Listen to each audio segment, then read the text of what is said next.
It is time for Package from China.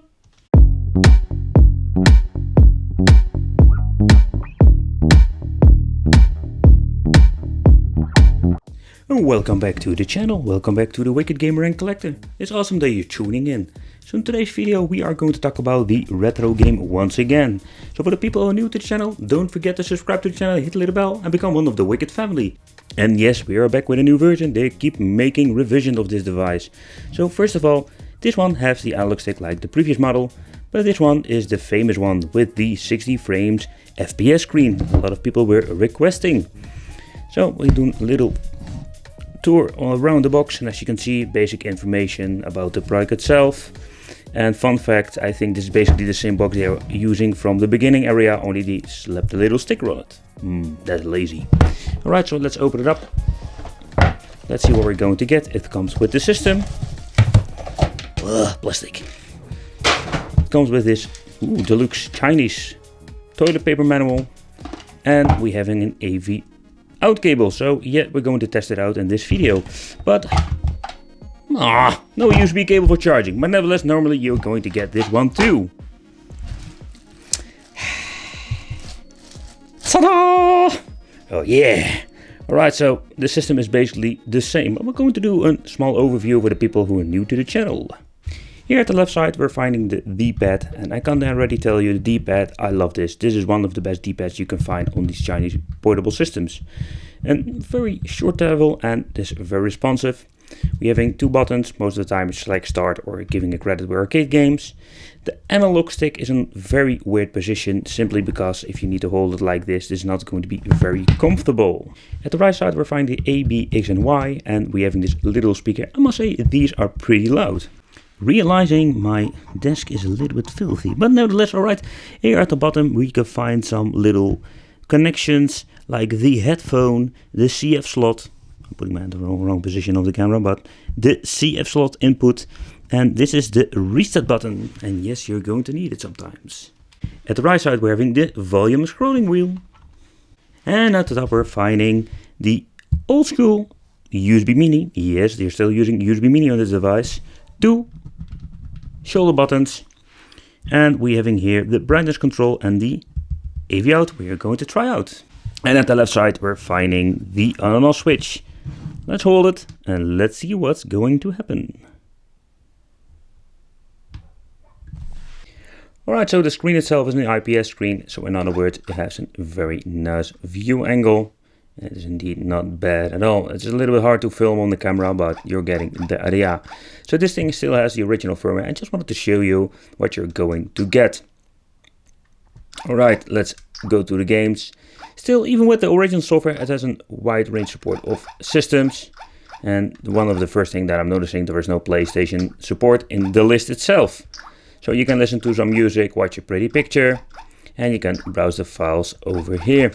So basically this is the things we can do. Here at the settings we can just change the language, background sound, backlight time, and some of these things.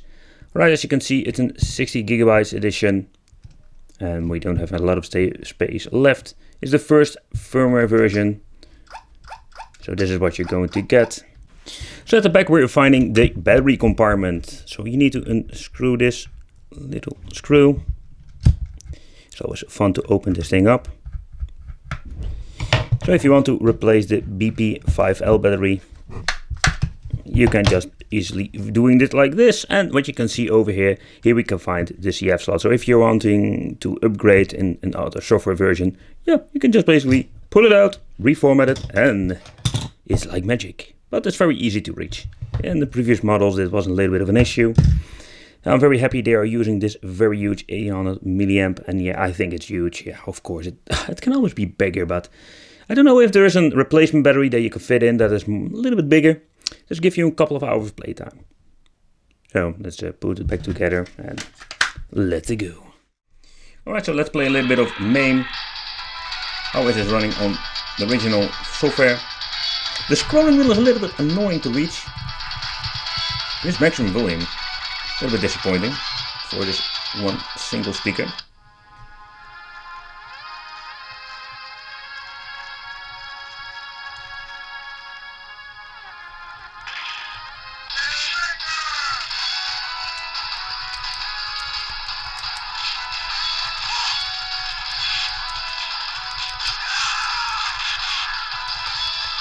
Sounds great, plays great, and I love this D-pad, I can't say it enough.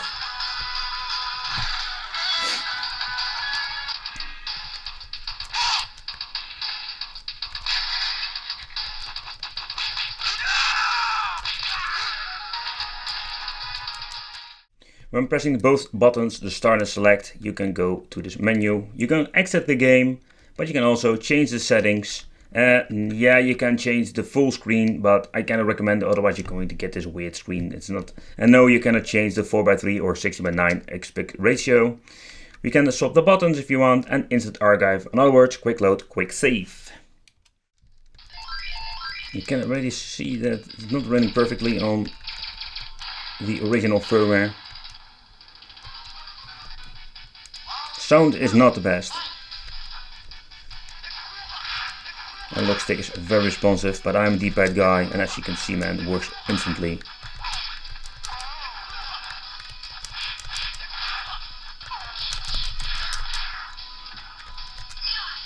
Even the supers come out instantly, no problem at all. Game Boy Advance, let's see how this runs.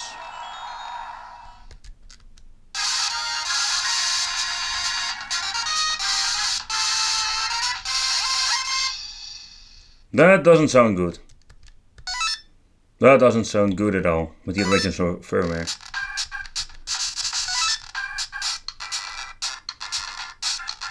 I don't know if you notice it, but oh, you can already see it. Delay in the sound.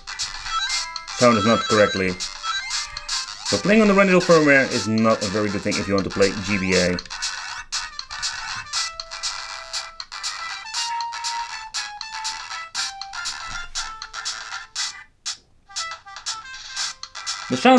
The sound itself is not bad.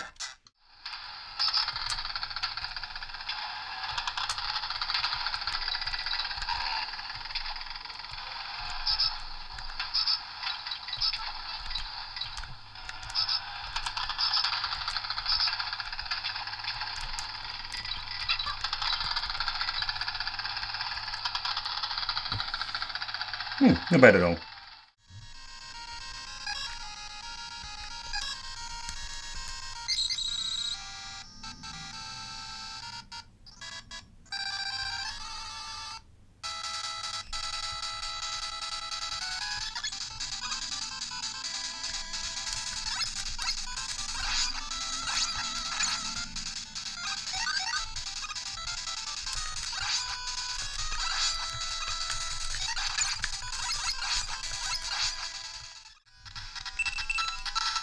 Right, so let's play Street Race on the Game Gear.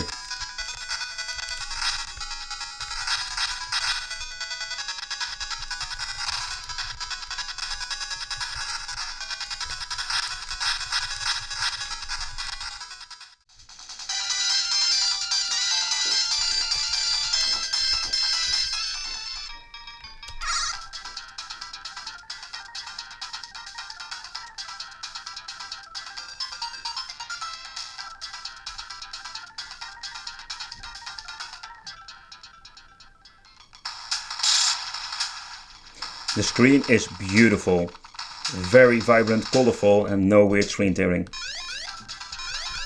And for example, it's not perfect emulation, but this is more like an emulation problem.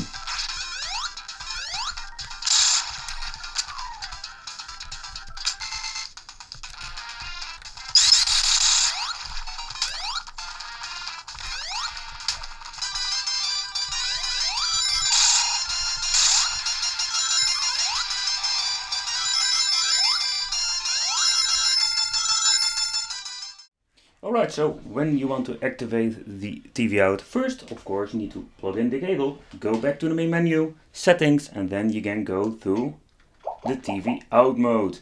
Go to here and you need to choose one of these two regions. Depends a little bit where you live, but of course what your television supports. Alright, so everything is set up and let's play some games and let's see how it runs. Alright, we're continuing with Sonic. And the screen is very horrible, very choppy.